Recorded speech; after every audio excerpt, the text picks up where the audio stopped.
কালকে করছি আন্দোলন আর আজকে আমরা স্বাধীন। আসসালামু আলাইকুম। আমি তো সুইজারল্যান্ডে থাকি। আমি প্রথম দেখলাম এই স্বাধীনতা, অনেক খুশি। আমার জন্ম সুইজারল্যান্ডে। জি, আমি সুইজারল্যান্ডের স্টুডেন্ট। কালকে করছি আন্দোলন আর আজকে আমরা স্বাধীন।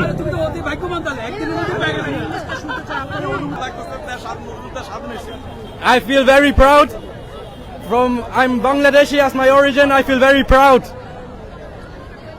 We've got independence and now our country is going to be good, inshallah. Aunty এই যে অবদানটা আজকে এই যে অবদান, এই 15 বছর পর মানুষ যে একটা শান্তিতে কথা বলতে পারছে, অবদানটা কাদের সব থেকে বেশি আছে বলে মনে হয়? আমি মনে করবো অবশ্যই স্টুডেন্টদের আছে। স্টুডেন্টদের জনগণই সকল শক্তির মূল, এটাই আজকে তার বিরাট অবদান। আমি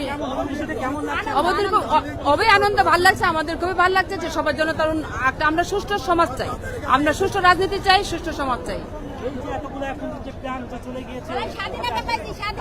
তাদের জন্য কি বলবেন? তাদের কি বিচার চান কিনা? অবশ্যই বিচার চাই। আমি চাই আমার ছেলে মেয়েদের, আমার ভাই বোনদের যারা, অবশ্যই তাদের বিচার চাই। শান্তি প্রিয়, আমরা শান্তি প্রিয় একটা বাংলাদেশ চাই। ধন্যবাদ।